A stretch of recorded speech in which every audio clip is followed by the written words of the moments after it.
Okay.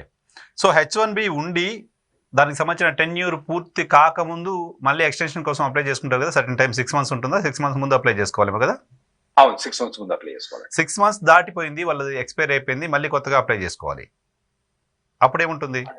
అట్లా కాదండి, 6 months అంటే ఇప్పుడు మనం అనుకుందాము, ఇప్పుడు మేల అతనికి H1B ఎక్స్టెన్షన్ మే 2026 లో H1B అవుతుంది. మే 2026 లో H1B అయితే మనం ఎప్పటి నుంచి ఫైల్ చేసుకోవచ్చు? మనం డిసెంబర్ నుంచి ఫైల్ చేసుకోవచ్చు. అతను డిసెంబర్ 2025 నుంచి ఫైల్ చేసుకోవచ్చు. మీరు చెప్పేది ఏంది? మే తర్వాతనా? మే తర్వాత ఫైల్ చేసి మే తర్వాత అతను యుఎస్ ఉండరాదు. ఎందుకంటే అతను H1B మేక్ ఎక్స్పైర్ అయిపోయింది కాబట్టి అతను మే తర్వాత ఉండరాదు. ఒకవేళ అతను ఉండదలుచుకుంటే అప్పుడు ఏం చేయాలంటే B2 అని ఒకటి ఫైల్ చేసుకోవచ్చు, లేదా H4 ఫైల్ చేసుకోనని అక్కడ ఉండొచ్చు. అట్లా ఫైల్ చేసుకునే వాళ్ళు అక్కడికక్కడికి ట్రాన్స్ఫర్ చేయడానికి మాత్రం ఇబ్బంది ఏమీ లేదు H1B. సో వాళ్ళు 6 months ముందు మళ్ళీ ఎక్స్టెన్షన్ కోసం వెళ్తే కూడా $1,00,000 పే చేయాల్సిన అవసరం లేదు. అసలు లేదు. కాకపోతే వాళ్ళ ఎక్స్టెన్షన్ కానివ్వండి, చేంజ్ ఆఫ్ కంపెనీ, ఇప్పుడు కంపెనీ ఏకి పని చేస్తుండు, ఇండియాకి వచ్చేసిండు, కంపెనీ ఏకి రిజైన్ చేసి ఇండియాకి వచ్చిండు. ఇప్పుడు కంపెనీకి బికి ఫైన్ చేయడానికి H1B ఫైల్ చేస్తుండు. అతను లాటరీ ద్వారా పోనక్కర్లేదు, ఎందుకంటే లాటరీ అన్నది ఒకసారి ఇచ్చిన తర్వాత 6 ఏళ్ళ దాకా వాడుకోవచ్చు H1B. 3 ఏళ్ళు వాడుకున్నాడు, ఇంకా 3 ఏళ్ళు ఉంది కాబట్టి అతనికి $1,00,000 వర్తిస్తుందా అన్నది ఇంకా క్లారిటీ లేదు మాకు.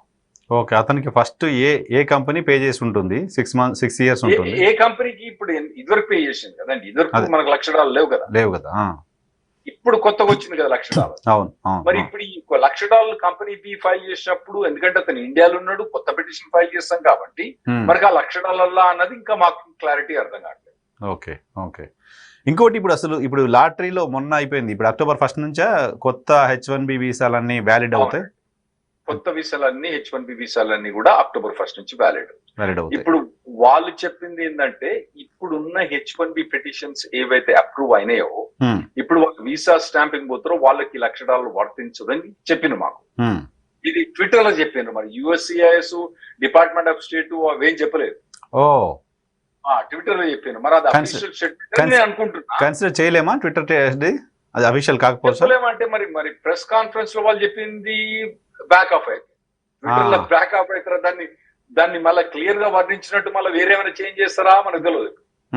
మొత్తానికి మేము అనుకున్నది ఏంటంటే, ఇప్పుడు H1B కోటా వాళ్ళు October 1st పోయే వాళ్ళకి మాత్రం ఇది వర్తించదని మేము అనుకుంటున్నాం. October 1st 2025 పోయే వాళ్ళకి. October 1st 2025 తర్వాత మనకు తెలుస్తుంది ఆ విషయం. ఆ 1-2 తారీఖులో హడిల్స్ వస్తాయి.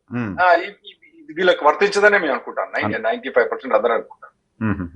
అది ఇప్పుడు మళ్ళీ ఎన్నిటికి ఇంకో పెద్ద కన్ఫ్యూజన్ ఉందండి సార్. వాళ్ళు ట్విట్టర్ లో ఏమన్నారంటే, ఇది నెక్స్ట్ ఇయర్ కోటా నుంచి వర్తిస్తుందని అంటారా?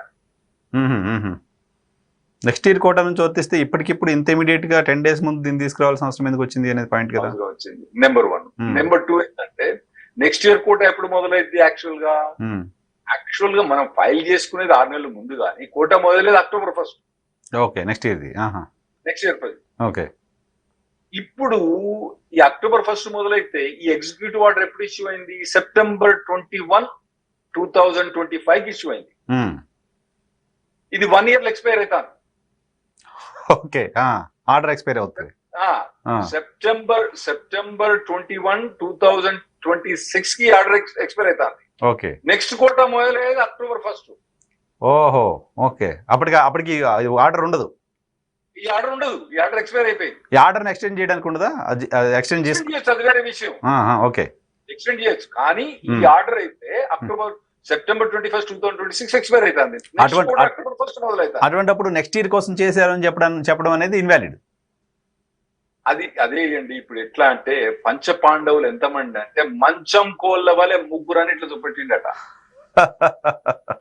ఇప్పుడు వాళ్ళు చెప్పిన తీరి అట్లుంది. ఎందుకంటే వాళ్ళు చెప్పేదానికి రాసేదానికి ఏం పొంతన కనబడతలేదు. ఇంకోటి ఏంటంటే, ఇవన్నీ కూడా ఇమిగ్రేషన్ అథారిటీస్ వచ్చి ఇవన్నీ ఎక్స్ప్లెయిన్ చేస్తే బాగుంటది. ఇమిగ్రేషన్ లాయర్స్ కానీ, ఇమిగ్రేషన్ ప్రెస్ రిలీజ్ వాళ్ళు వచ్చి రిలీజ్ చేస్తే వాళ్ళకి బాగుంటది. డిపార్ట్మెంట్ ఆఫ్ కామర్స్ వానికి ఏం తెలుసండి ఇమిగ్రేషన్? నుంచి వాడు వచ్చి రిలీజ్ చేసి వాడు వచ్చి చెప్పడం, తర్వాత వీళ్ళందరినీ కూడా అఫీషియల్ గా యుఎస్సిఎస్ లో, తర్వాత సిబిపి లో, తర్వాత స్టేట్ డిపార్ట్మెంట్ లో వాళ్ళ వెబ్సైట్ లో క్లియర్ గా ఇన్స్ట్రక్షన్ పబ్లిక్ చేస్తే వాళ్ళకి తెలుసు. ఎందుకంటే వాళ్ళు కొద్దిగా ఆలోచించి ఏం చేస్తారు, వీళ్ళు తుత్తర స్టేట్మెంట్ పోయి అక్కడ పబ్లిష్ చేసినట్టు. సో ఇదంతా మరీ కన్ఫ్యూజన్ ఉంది. ఏంటంటే అసలు ఇది వాళ్ళు న్యూ పిటిషన్స్ కి అప్లై చేస్తారు. న్యూ పిటిషన్స్ కొత్త న్యూ కోటా పిటిషన్స్ అంటే next year new quota petitions అవి మొదలైతే అక్టోబర్ 1 ఈ ఎగ్జిక్యూటివ్ ఆర్డర్ సెప్టెంబర్ 21 ఎక్స్పైర్ అయిపోతుంది, సన్సెట్ అవుతారు. సో ఇప్పటికిప్పుడైతే మన వాళ్ళు ఎవరైతే వీసా ఉన్నారో వాళ్ళు వెళ్ళిపోవచ్చు.